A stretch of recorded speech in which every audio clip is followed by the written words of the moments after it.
like to welcome everybody to this session of the Blitz. If you've attended a lot of sessions over the last month, hopefully you've picked up a thing or two. And I am handling all of the Friday sessions of this. This is the last one, and it's been the technology track. So I see a lot of familiar faces, and hopefully you're picking up some things that you can at least use in the classroom, or at least give you some food for thought to inform your practice. So my name is Jason Siko. I am an instructional technology consultant here at Wayne Risa for at least another week. And you can see my contact information there. And again, if always, as always, if you have any questions about this after the fact, please feel free to reach out to me. A little bit of housekeeping. Again, I apologize for sounding like a broken record so often, but please take a moment to sign in if you want sketch credit. That's going to be our last call. I've got one more person coming in here.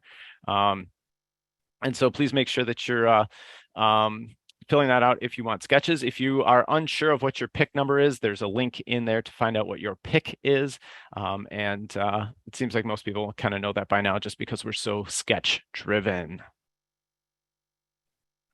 Again, just some video conference norms that you should pay attention to. We're used to this, but it's always good to remind people. Please remember to mute your microphone if you are not speaking. Please turn off your webcam if you are experiencing delays.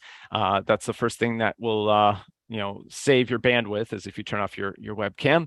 Use the chat bar for questions. I'm monitoring that, obviously. And if you're having any technical difficulties, please drop off and then rejoin the session. I will let you in. I am not locking the meeting. And as always, the theme this month or this year for our Blitz is the whole child. And we're really looking at all these aspects of our child's growing and improving, and not only just improving learning, but improving their health and mental well-being. And you could see how all those things play into our main goal, which is, producing, good citizens when they graduate. So, but it starts at the very earliest stage, and all these factors play into it. So, depending on which sessions you've attended, they've highlighted some of these. Some of these even though I've been doing mostly tech, there's a few of the things that I've talked about related to social emotional climate, community involvement, and also improving learning through the use of technology. But today is really about the teacher. With that said, though, just again to highlight the fact that, what we're doing in focusing on social, emotional, and academic learning is the substance of education itself. But in reality, this session is for the teachers. And because we are constantly bombarded with new things, and, you see the word fad there, technology has a lot of fads. And today what I'd like to do is at least kind of impart some ideas on how to not only stay current, but to be skeptical but at the same time, not dismissive of any technology or any new tool or idea that comes across your way. So I'm going to start off kind of a rhetorical question, and feel free to answer in the chat. But if you are, I guess, thinking about this process of staying current, you also have to kind of think ahead and think about the future. So feel free to kind of answer in ways other than yes or no. But the question is, can we predict the future? And feel free to answer in the chat, or if you are listening to a recording of this in the future,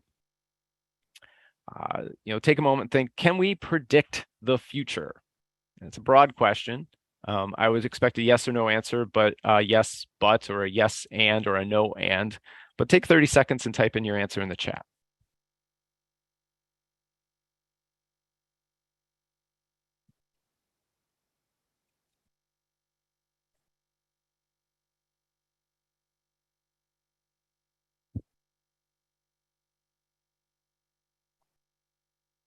And if you don't want to answer that, you can go and answer the question, how many of you know who that person is at the bottom on the screen there? Not me, but in that picture from a television screen. Does anybody know who it is?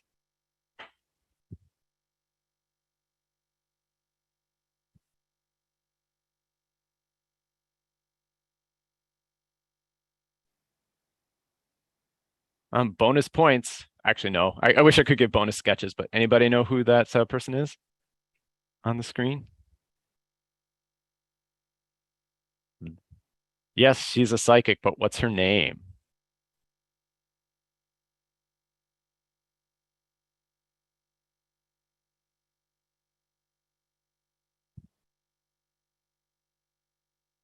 Going once, going twice. How many people remember 1-800 numbers on TV late at night? All right, it's Miss Cleo. That's her name. So anyway, so I'm getting a lot of answers here. We can always make predictions or educated guesses. We can predict, we can guess, but it is always a guess. Okay, so let me ask kind of a spin on that question. Can we predict the futures? Now, notice there's a big change in that word there in the question. It's now plural. Can we predict the futures or know the futures? Again, I'll give you 30 to 60 seconds to think about that and come up with an answer.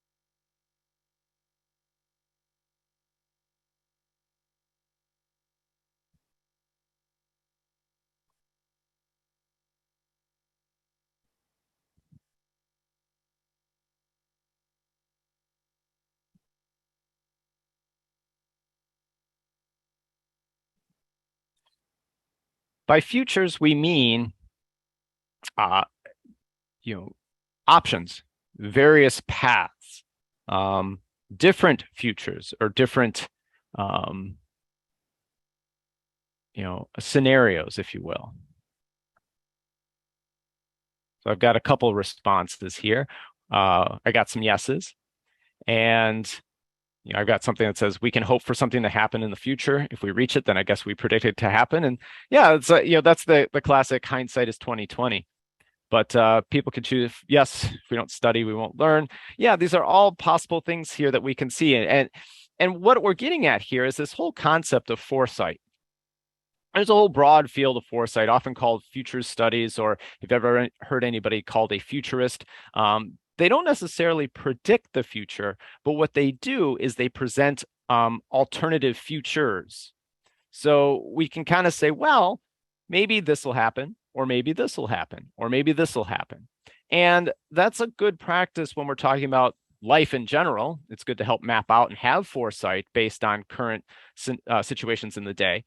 But yes, like the weather in Michigan, we can always predict it's going to be different from hour to hour. But yeah, there is this whole field of future studies where people will sit there and map out possible potential alternative futures or scenarios of how the future of whatever they're studying will go. The problem is we often think one way about the future. We often think about the future as being incremental change, usually positive, but things are just kind of nudging in a certain direction, just kind of plodding forward little by little by little. And it's kind of also the same for the past. We kind of think like a financial advisor. So for those of you who have met with a financial advisor, hopefully you have, and you've said, "Hey, I'm going to want to invest some money for retirement." What do they often tell you? They tell you, "Okay, you put in X amount of money a month, and I'll give you some kind of, punch in my numbers in my magic calculator. And by the time you reach retirement age, you should have this much money in your account." Does that sound familiar? And that's really what financial planners generally do. I mean, some are better than others, et cetera. But by and large, what we sit there and say is, you have the set amount and it's going to grow over time. Will it be perfect? No. We always talk about the market having ups and downs.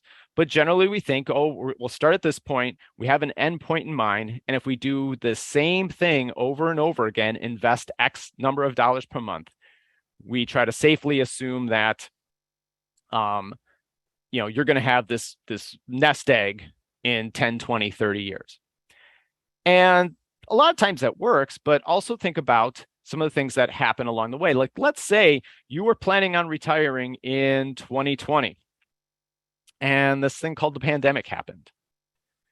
Whatever your nest egg was supposed to be, if you met with your financial advisor in 2000, they said, you invest this much for 20 years, you're going to have this nest egg. And then you retire in June of 2020. Well, what happened to that nest egg right at the end? Or let's say you were planning to retire, just a couple of years from now, and you had a bunch of money in during the pandemic. Did it bounce back? Maybe. But all those things kind of vary. If you remember the recession and the stock market crash this is a big change. And so they don't really account for that. What they account for is just kind of hoping that everything stays the same and you make incremental change in a positive direction. And that's how we often think about it. We think, okay, computers get faster. Our costs come down, things get cheaper. Inflation, your cost of other things go up. But when a product is introduced, like a new phone or anything else, it eventually gets cheaper and cheaper until the masses can afford it. Or a perfect example would be electric vehicles right now. We think, okay, the costs are going to keep coming down until everybody can afford it. And that's how we often think about life, because we don't think about, we don't spend a whole lot of time thinking about dramatic changes. We often think of incremental changes in our work and in our daily lives. But in reality, and I apologize if this picture is a little fuzzy, we kind of don't necessarily know what the future is going to bring on a day-to-day basis. And the further out we try to project, the more variance there's going to be. And quite honestly, we often think about the past being that way too, but there's really some change or variation to the past. There's kind of one thing that actually happened, but then how history gets written can vary. And what things remain. If you go way far back, you have some limits of what the evidence is. When we talk about things like fossils, well, no one was writing down what happened. There wasn't something we could take a picture of back then. Getting a little bit closer, if two countries fight a war, 100 years later, when kids read the history books, those countries are going to present a different set of facts. The winner, the loser are going to present things a little bit differently. Whose fault was it? Why did it start? Why did it end? All those things matter. So when we interpret the past, we often think there's one past. There is based on facts, but how those facts get interpreted and presented as we move forward is often skewed. And so as we get forward and further out into the future, we really don't necessarily know what's going on, but we often just assume at this point in the present, as we move forward and forward and forward, we just think small incremental change in a positive direction, when in reality, things fling and fly all over the place. And the reason they do is, and the reason why predicting the future is so hard is because we don't know. We have this idea of what's going to happen. That's that incremental change over time. But then we also try to kind of think about different types of futures. And we can, imagine crazy stuff like, okay, what if aliens showed up tomorrow? Okay, great. Chance of happening, pretty low. Not zero, but pretty low. We have some things like what might happen in the future. It's still a bit, extreme, but still, could happen. There's plausible futures. It could happen. And then we have kind of the projected future that kind of narrow, kind of what we think things will happen if just that we have this incremental change. And then the other piece here is what we would call a preferable future, what we want to happen or should happen. And the reason why I'm presenting all this is when we talk about things in education or things in technology in general, all of these happen. What seems preposterous now may actually be a reality in a short amount of time. What we often think of, the range is that projected future is a little bit more realistic. What we want to happen is what we have control of, and what we should, it's based on our values, our morals, our wants, needs, desires, and we have the power to change how things are, what we do now to impact that in the future. Now, again, this isn't a motivational speech. I'm going to back off for a second, but we have to think about the future as this varying thing, but we can be and it's always going to be uncertain, but we can always take time to really kind of analyze what's going on and daydream about potential alternative futures based on things happening. But the problem is there's these things called wild cards. And it's usually something that, I talk about that incremental change. It's something that happens that radically shifts and alters the course of the future. And just look at the pictures here. Like, what if you won the lottery today? That's not an incremental change. That is a sudden shift. Is it really highly likely? No. But if it did, it would be world changing, right? You probably wouldn't be reporting to the all district staff meeting next week if that were the case, if you bought a lottery ticket tonight and scratched it off and got the winning numbers. I have what happens if the Lions were predicted to win the Super Bowl, and I can't say that with a straight face, but what if the Lions or your favorite team were predicted to win the Super Bowl, the national championship, whatever, and they go down with, and their star player goes down with an injury? How does that change the outcome? It wasn't a plan for, but all of a sudden it happened, and it radically adjusts your expectations. What if a new technology comes along? What if there's, how do you imagine life 20 years ago without cell phones versus today? And when that first cell phone came out, or that first iPhone came out, or that first, other smartphone came out, how did that impact your life on a daily basis? And think back, could you have even imagined that going back in time? And even just day-to-day occurrences. I put that center picture because I got into a car accident earlier this year, and that I didn't plan on buying a new car this year, but I did, and I wasn't planning to. Those are the types of things that we call wild cards. And the problem with wild cards is that you don't know until you know. And that sounds kind of rhetorical or metaphysical, but you don't know it's going to happen until it does, or you've had time to process it. I didn't know I was going to buy a new car this year. I didn't know, the whatever team didn't know they were going to have these changes until it's, that star player went down with an injury. You didn't know you were going to quit your job because you won the lottery tonight, so on and so forth. The other problem with wildcards is if you know, you don't know when. A good example of that is the pandemic.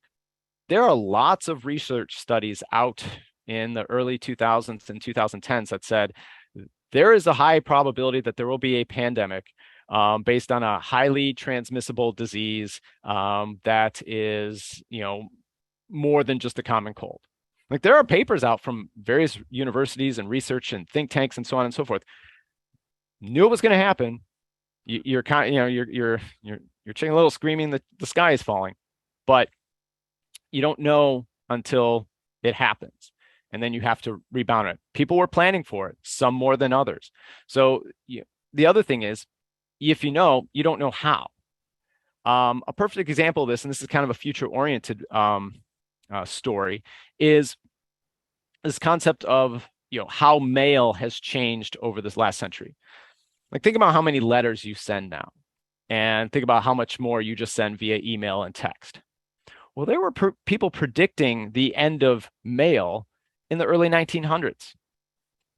And it wasn't through computers, and it wasn't through smartphones, and it wasn't through any of that.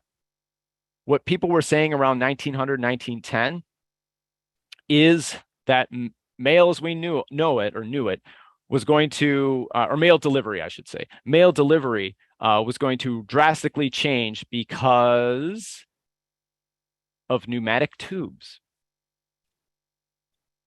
There were people in the beginning of the 20th century who were thinking mail delivery was going to be obsolete because of pneumatic tubes. And you're like, well, what are pneumatic tubes? How many of you have gone to a bank and drove through the bank and put that thing in the tube, that little, cylinder in the tube, and it sucks it up and puts it to the teller and sends it back? There were people when those first came out saying this could revolutionize mail delivery, because just like your gas and your electric, you could have a pneumatic tube running from the post office to your house, and that's how it would deliver mail. Flash forward 100 years. Did that happen? No. But did we see mail delivery radically change? Yes, we did, through electronic and digital means. So it didn't completely go away, but mail volume's been declining for quite some time. Those are the things that we struggle with when we talk about the future. So you don't know until you know. So you always have to kind of do a post-mortem on the change when a wild card happens. If you know, you don't know when it's going to happen. So if you have an idea that it's probably going to happen, you don't know the timing of it or the scope or magnitude of it. And if you have an idea of something that may happen, you might not actually know how exactly the logistics are going to work. Now, I spend a lot of time talking about this because education is rife with a lot of wild cards. So take a moment, type it in the chat, but don't hit enter or return until I tell you to. Let's do a little bit of fill in the blank. And for those of you listening to the recording in the future, take a moment and jot down 5 or 10 things that over the course of your teaching career where you've heard the following phrase. Blank is going to revolutionize education. So type it in the chat. Don't hit enter yet. But, what one thing have you heard in the last, I don't know, 10, 15 years? Could be as little as last week, or a news story you heard where it was, don't hit enter yet. Don't hit enter yet. No, too late. I was going to radically transform education or revolutionize education.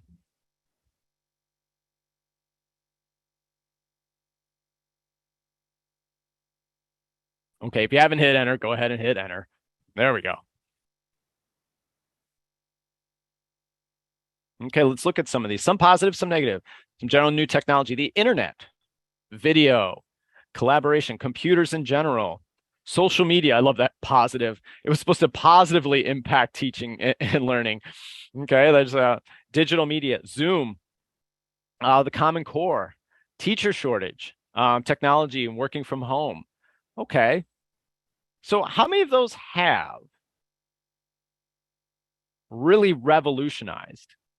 And one way to think about that is, what was the impact? And think about your day-to-day life. Like, how much has it changed education? And one way to kind of frame that in your head is, when you go to when school starts in a couple weeks, take a look. How is the classroom different today than it was when you were in school? And I don't know the ages of everybody in the room, but think about that for a second. We still have, and think about the word revolutionize. By and large, schools today look very similar to what they did 10, 20, 50 years ago. Kids go to school at a certain time. They go to a class. If you're secondary, you're on a rigid schedule. Your teacher gives you a grade somewhere between an A and an E based on homework, projects, tests. They have a curriculum, a textbook for the most part still. I mean, not everybody, but still. They take tests throughout the year. There's still these standardized tests that determine these things. And does that all, I mean, there's lots of cool technology. There's video. There's some things that have been made more efficient. If you saw my earlier talk on the RAT framework, those are things that have changed education, or maybe have presented some good and or bad problems, like the person who mentioned social media. But by and large, school still looks the same. Yet every year we hear this next big thing, next big thing, next big thing. And that's where we really need to kind of focus on is, how do we balance that and not just, oh, this is the new thing this year. Oh, this is a new thing next year. And everyone's diving in on it. And you can think about some of those, overhyped things that just kind of disappeared over time, and we don't really talk about them much anymore. Or they're kind of more niche and used in certain applications, but not others.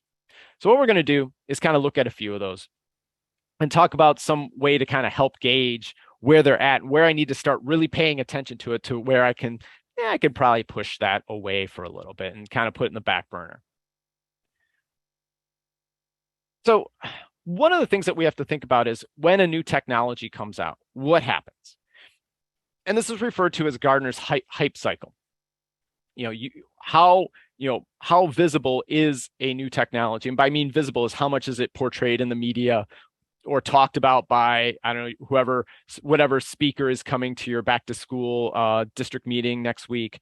What do we see? And it tends to follow this particular pattern. Something comes out. This could be new. Let's go back to let's go to iPads. Okay. iPads came out.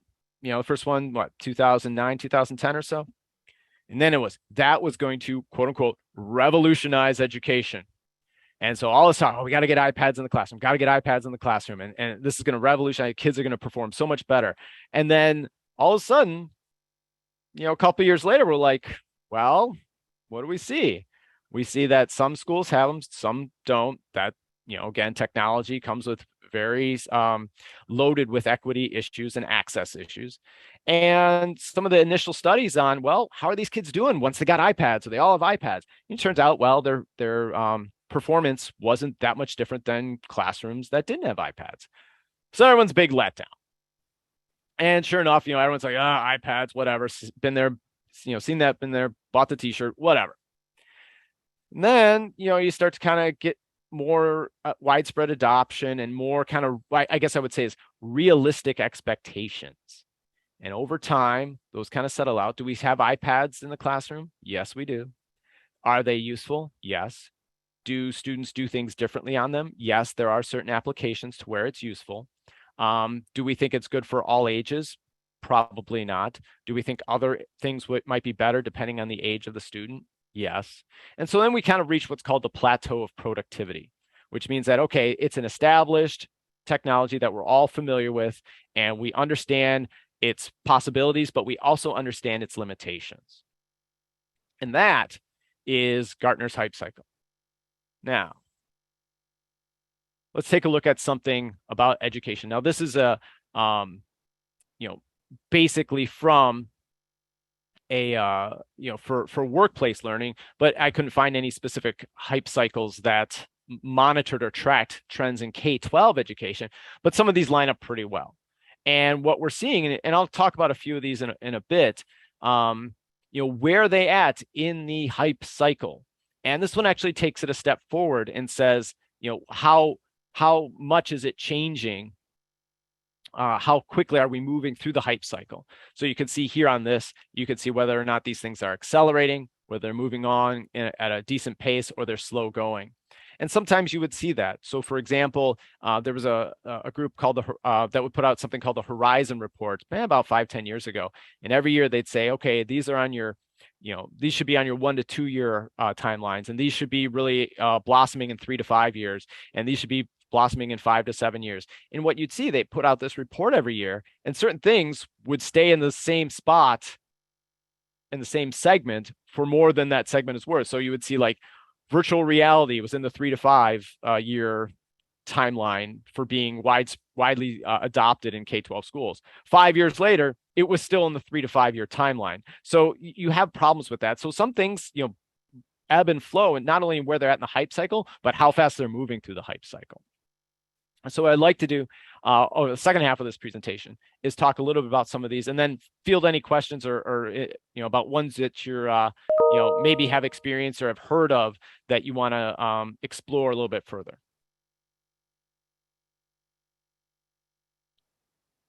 Virtual, augmented, and diminished reality. Are we clear on what virtual reality, augmented reality, and diminished reality are? I would hope that people know at least one. If you know all three, you're probably pretty good. So in the chat, if you can define what they are, take a minute and do so.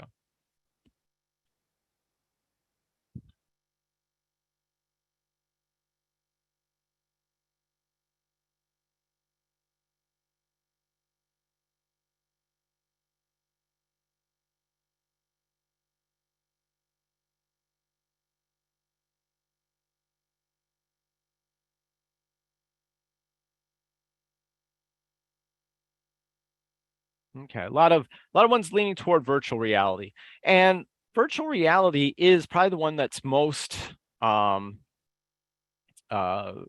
mature in this field. So virtual reality is a virtual world or something that you experience, quote unquote, virtually. You put on, as you can see in the pictures there, a headset, and you are immersed in a world. Has anybody ever played with an Oculus or a Vive or any of the other virtual reality tools, and maybe even like a Google Cardboard to some extent?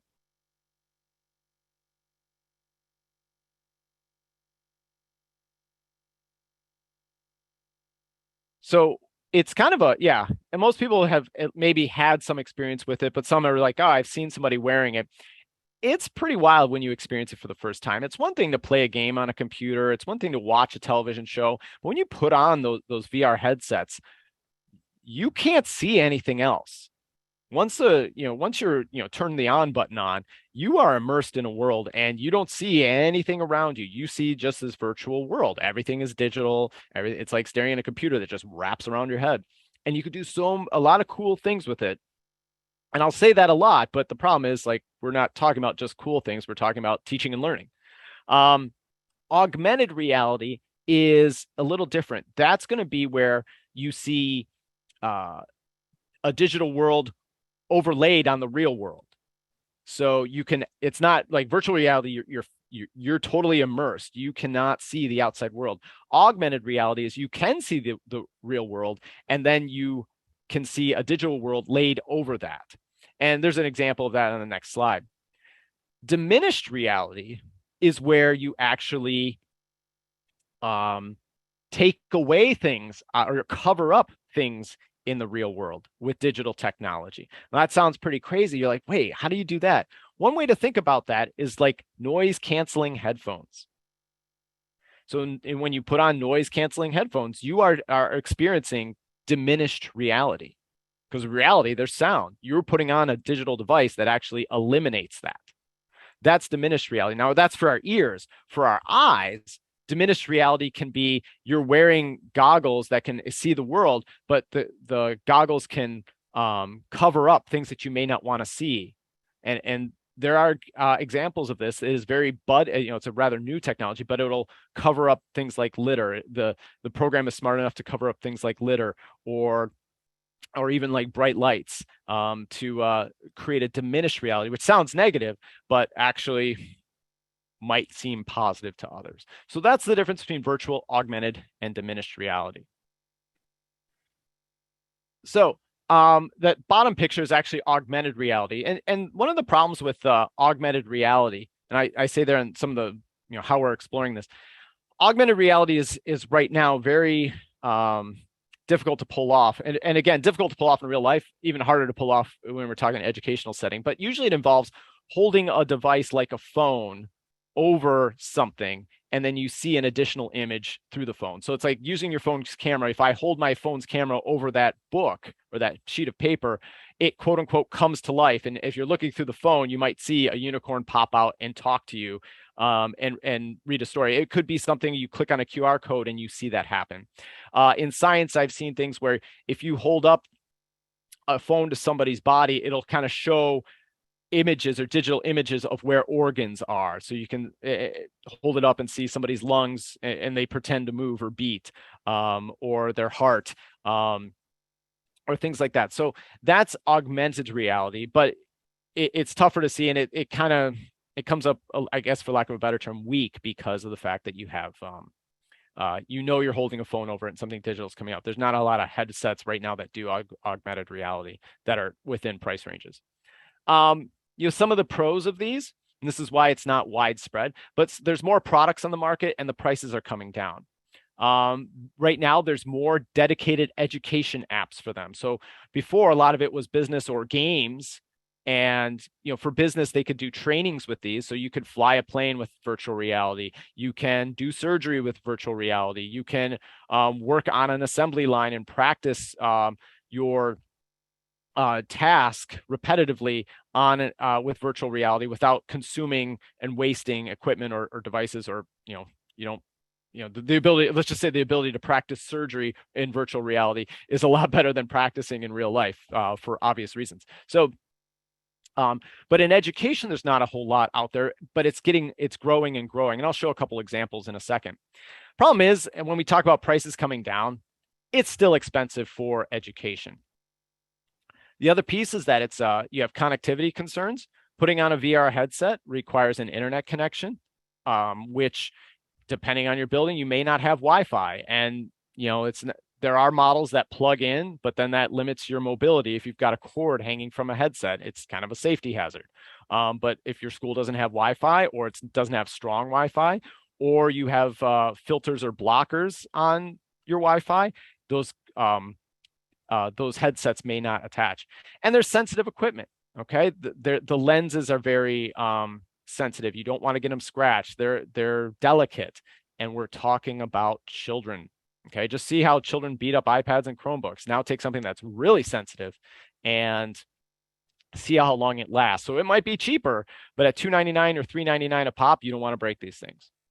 And so let's do it. Let's just take a look at some of these. Let's go do Oculus is the most popular brand. It's owned by Facebook. And that's problematic in of itself. Before, I think a couple months ago, in order to have Oculus, you needed a Facebook account. Well, does anybody see problems with that?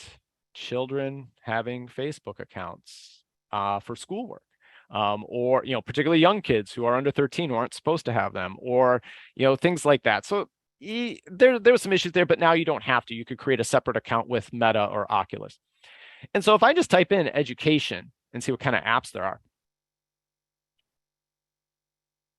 and you can see they're $400 for a Meta Quest 2. And again, they were over 1,000, so they are cheaper. But how many of these are you going to buy if you need a classroom set of them?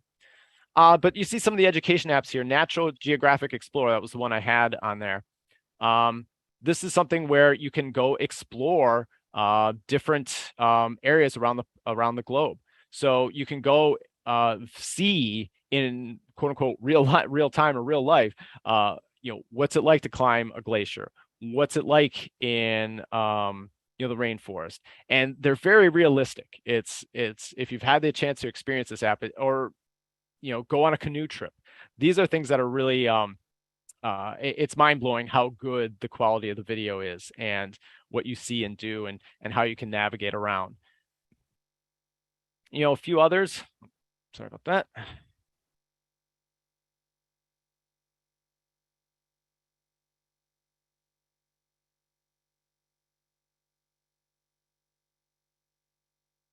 Anne Frank House. So this is a virtual tour of the Anne Frank House. So many people aren't going to be able to get there in their lifetime. It's not something you take a field trip to. So this gives you a tour here. But then there's other ones, like, so for example, this one here is it's actually nominated for an Emmy. It's a simulation. And so you could call it a game, but it's probably more a simulation, and it's called Traveling While Black. And what it does is it takes you through a trip during the time of segregation. And so you actually would get to see, again, it's a simulation. You would go through a particular set path. It's not like something you can wander like the National Geographic one, but it takes you through a simulation of what it would be like to travel in the South during segregation. Again, massive social studies implications there, to get a better experience about what it was like to be a person of color in the South during the 1960s and beforehand. So these are things that really kind of enhance the learning experience, because you can talk about it. Obviously, you can't go back in time and relive it, but this is kind of a close second to that, to be able to see things like that. If you want another list of apps, I'm going to put this link in the chat. This is from Muskegon ISD. They have a series of trainings that used to be for Sketches. I don't know if they are anymore, but they talk a lot about using these in educational settings. And some of these are not only to build with, but you can actually create your own experiences. So one of our counterparts up in the UP actually created their own virtual tour of some of the abandoned copper mines and uploaded it. And then people can actually visit that. Now, again, that's something that you can't see in your classroom. But this kind of shifts the mindset a little bit. Instead of experiencing something with virtual reality, you can create something for someone else using virtual reality. So think about it from a lesson design standpoint. Yeah, sure, we'll have kids watch some things or have some experiences, but then task them with building a virtual reality experience from that. So again, I put that link in the chat. That's something you could also explore. So again, to summarize is, depending on where you're at in your teaching career, if you're 1 or 2 years away from retirement, well, it's probably not something that's going to be mainstream. Who knows when it will be? So it's probably something you should keep an eye on.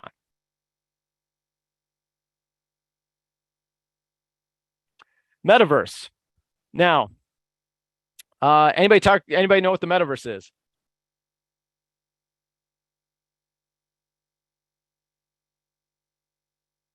I guess I can ask that in two questions. Have you heard the term metaverse, comma, do you know or do you have a good understanding of what it is?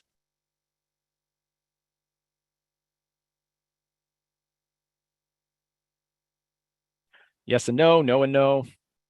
Okay.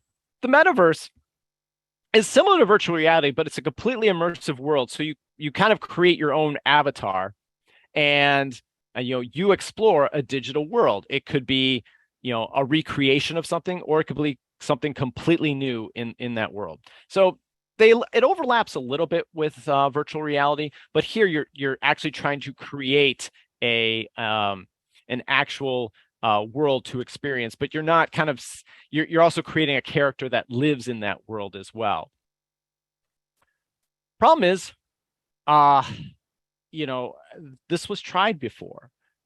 If you remember, and again, this is going back 15 years, there was something called Second Life.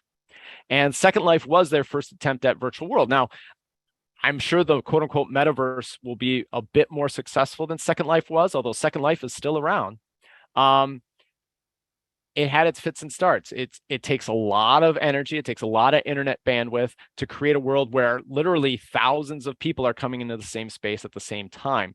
So, um, but on top of that, people are really unsure what to do with it. Okay, so we're in this virtual world. What makes this so special? People would try to have meetings like this, and it's like, okay, I can just Zoom and talk, see a face-to-face image. Why would I want to see somebody's avatar when I could see their real, you know, face and image on a video screen like we are now?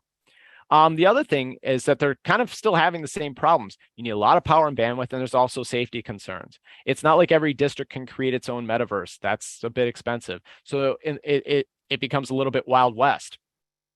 And which is same with Second Life. There was a lot of online harassment. There was a lot of stalking. There was a lot of sexual harassment.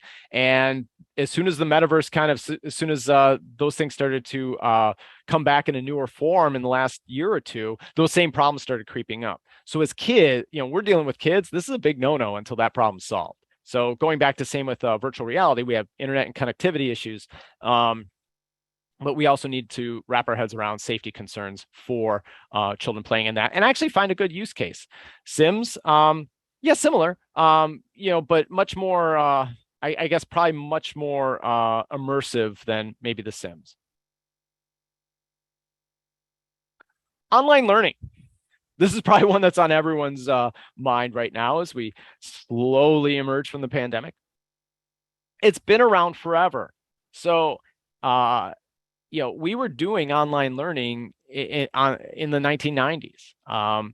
If you think about when you did your first online class, I can go all the way back to 2006, as a college class, and we were doing video conferencing back then, synchronously. So it's been around for a long time. And even at the K-12 level, we probably didn't see much in the US, but there was probably more areas that were remote that were doing it. Again, has the technology improved? Yes, we've got better internet, better connectivity, better video connections, 4K imaging, better, better lag time or lower lag times and things like that. So before the pandemic, there was lower specific youth use cases. So remote areas that didn't have a lot of teachers. Hey, I live in, a sparsely remote populated area in Newfoundland, and I want to take calculus, but there's no calculus teachers in Newfoundland. So where do I go? That type of thing. I'm an Olympic athlete, and I'm traveling around the world. I'm homebound for a reason. Those were all specific use cases. Then the pandemic hit, and everyone said, "Whoa, we had to shift online immediately." And we kind of went through that process. And in the middle of the pandemic, people said, "Oh, hey, we should keep this because there are populations that are benefiting from this." And like, okay, great.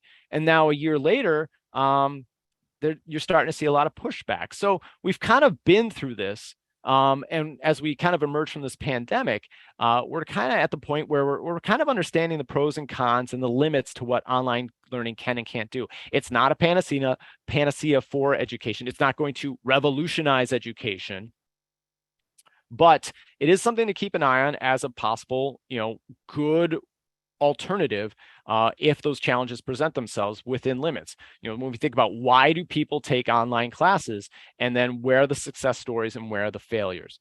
So would there be something that radically changes that? Potentially. Another pandemic, climate change, all these things all these additional wildcards could play into that. But realistically, we're getting a much better grasp of where online learning fits in K-12. The other piece here is that another word that always comes up with online learning is blended learning. And the problem with that is we're really having a hard time defining what blended learning is. Is it I'm in school some days and not others? Is it the application of just anything digital, anything that the teacher isn't doing, that kids are doing using the internet and a device? Is that blended? So there's this real kind of quandary about how we define blended learning and what are the implications for that in education. But it usually involves some aspect of the teacher not leading all of the learning. So the other one is personalization or adaptive learning. This is the idea of using data or artificial intelligence to drive instruction on an individual level. And we kind of see this all the time in small bits. So if you've ever taken an adapted learning test, so you answer a question right, it asks a slightly harder question the next time. You get that right, you get asked a slightly harder question. You get that wrong, it asks a little bit easier question. Ask that wrong, it gets a little bit easier, and so on and so forth, till it zeroes in on a particular score.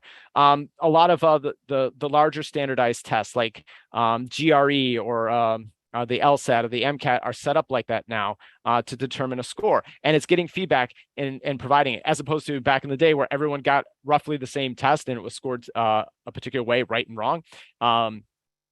This one more keys in. But the other thing is just providing learning at a student's pace. So how, if they're getting something wrong, like how can we fix that? How does that determine? In our class, we can't sit there as teachers and say, okay, the 30 kids in my class, 10 of you are struggling here, 10 of you are struggling here, 10 of you are struggling here, 10 of you are struggling here. I am one person. I can't necessarily meet the needs of all of them at the same time, whereas artificial intelligence and personalized learning could.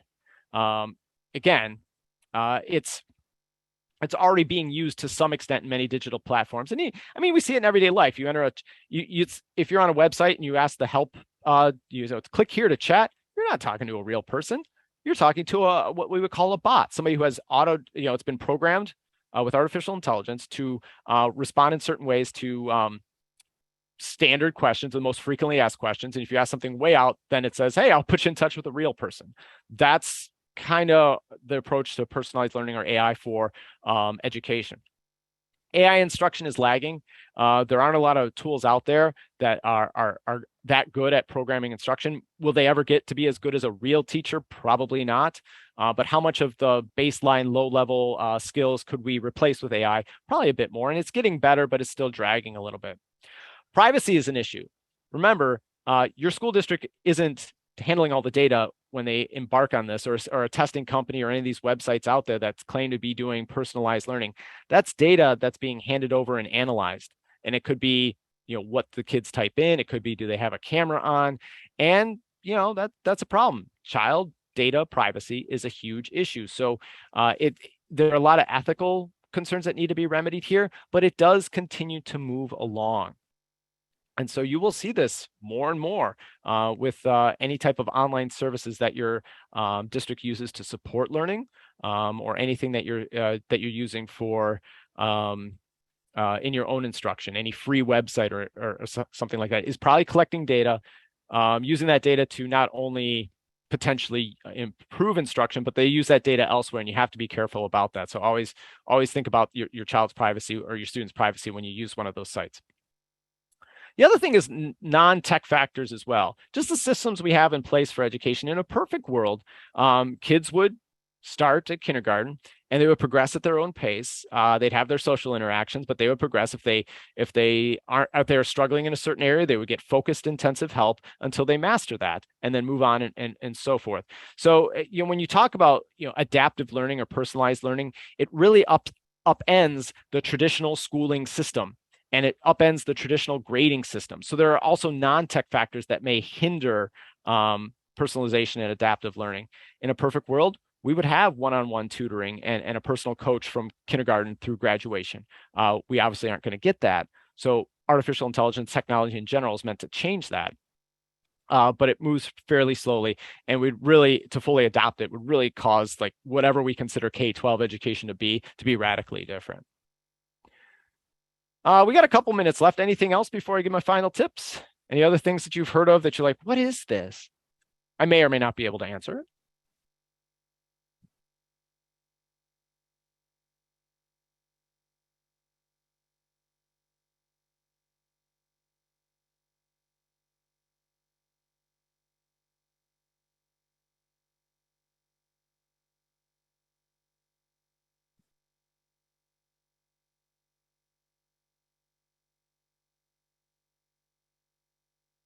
All right.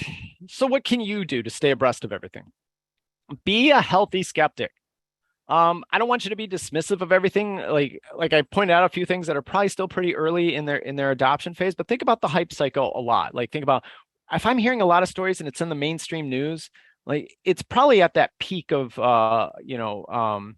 visibility, and get ready for the backlash on on that particular technology tool, but don't give up hope on it. A perfect example, I guess, for me personally was Twitter. I was on Twitter in 2006. I deleted it in 2008, and I really didn't pick it up for another year or two because it's like, whatever, no one's on it, whatever. And now Twitter's huge today. Now, I'm not going to, this is an educational example, but it is something of like, I was familiar with it, didn't see any value in it, got rid of it. You could see mass adoption and some use cases that are useful for it. And then I picked it up again. So always be a healthy skeptic. Tap the brakes. Be vocal about that. When you start hearing parents talk to you about these certain things, or you see things on the news, or you see non-educators saying, "Oh, how's this going?" or "How's it changing?" Tap the brakes. Just say, we're still a few years off. Give it some time, because education does move slowly. But keep your eyes and ears open at the same time. Don't be 100% dismissive of any new technology that comes along. So, just kind of, and this will get to my next slide, is like, think about it. Like, just stew on that technology. If you see a news article or you see something in the internet about a new technology tool and how it's going to quote unquote revolutionize education, be a healthy skeptic, but also sit back and say, how could this improve learning?